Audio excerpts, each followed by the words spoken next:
whaatalo whātu I le nei fo I tae ao mā lole fo lau, alo mai o tāna la Radio Samoa.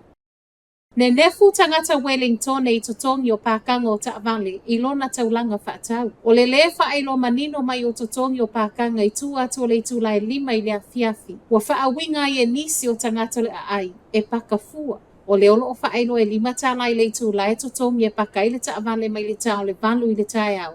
I le 5 I lea fiafi. Ma o leo whai mai nisi, o lona winga e pakafua tū atu o le tau le 5 I lea fiafi. Pei tae o leo watu e la pata ia I nisi o tangata I lunga le social media tangata lau tele ina ia mata a lia I taimi e paka I le taulanga. O nisi watu e moli mau I tala le staff, e le sa o lea whainga o le wha I loa umamai o totongi ma taimi, ma o leo wa wha ulu ai lana wha sea. I se tali al pule ngā nua Wellington watu e wha I loa I reporti nei, o loo maa wale atoanga o tau e paka I Taavale tau wala mai masini nei o loo totongi ei pakanga mō Taavale ma o loo mai o io mai ei fo I le tau wha apea ai ai ngā uma mō no fuanga taitasi. Wa fo I mai so e suenga ma whai mai, na sole tū la fono le wā ai o leo leo I wha maunga I le taimi a o su e le whasi o tia o le sātini sinia, I Allen Fleming. So e suenga nei na whaia lava I totono o le ofisa o leo leo I le masina tālu ai na ua maua. O lea na iai sui o le ofisa na so e na wha maunga wha atatau. I le mali o le tamaita I leo leo. O se mata upu fo ina sawai ma le imeli mai le sui ko mesina I le au whai ngā luenga. O lea e manino lo o iai nisi o le au whai ngā luenga sa le tatau fua na wa ai I whaila nei. O lo I le National Intelligence Application. Ma o se matua soli ta I ala o loo 5 ta I nai, au nanga wha leo leo. Pai mai ai leo so e wa maua o nisi o le au whai ngā luenga, o le alava nā ngai ma wa ai I whaila nei e ui, e le ai ma se mafua anga tatau. Report I le One News o to e tau tino sui le au whai ngā luenga na wa ai I ai wha asoli tū la fono, ma ele o to iai nisi so e nga wha au popo whaia, wha asanga ia I lato nei. Mai le presidente le asocio leo Chris Cahill o le foi numero I lato na whaia whai tau ta I se fulu ma e leo o I se ta I se lau. Wale ai mai I ole e ka le sia le Destiny wha amtelanga. Wata tawana ave e sela wha asino manga o lo ta uai o ia o se charity I Nipsila.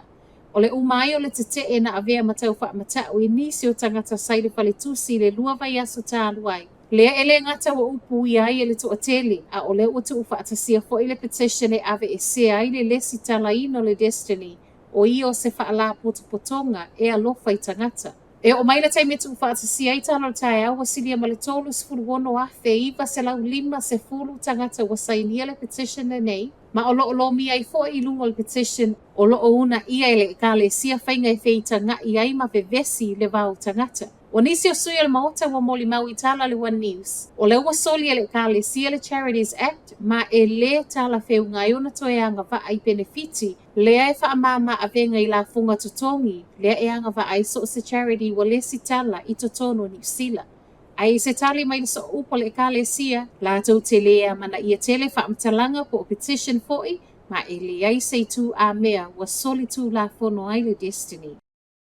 O loo wha awa o peo na mata I tu e militeli New Zealand ma au se talia wa atau wa saina le o loo I le Tasman Sea. Tolo se lau 5 se fulu maila le mamau mai matu I sa sae au se talia le e o mai le aso na nafi o iai wa ane I tolu wa saina.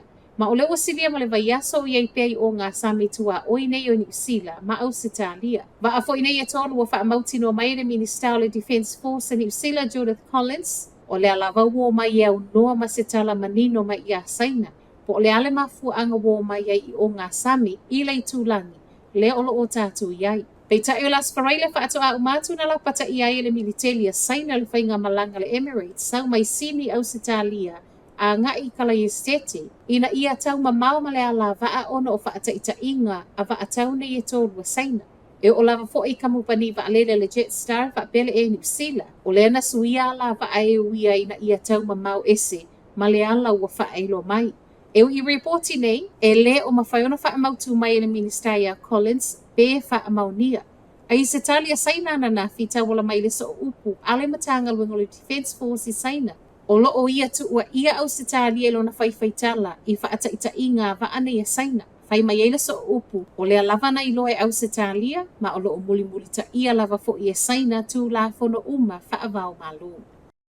Tala whaaiu, luas fulwono tau sanga le matua o le ali ina sai mai e leo ma o le ua molia. E tusa ma le na maua maona manu angatu ngai lunga le awala i le tolu vai aso tānu wai. O le tae au le aso to na i le ana sai mai ai le ua molia ma o le so. E tu wai i lumo le whaamisinonga whaitu ma loi North Shore. Whai mai ai leo a whai e whaatalo sanga e tatala i tua o le ao la tau te e naina. E o mai le aso na nafi o le ua whaasolo manuia le na whaamanu alia tinga ina i le aso whao Februari. Ina ua tatu i e le ua molia. E tali tonu leo o le oso whainga le nei o se mea na whawhau. Ma e le whaapea fo i a mea na whaafuasei. O Tala Nala Radio Samoa, manuia le aso.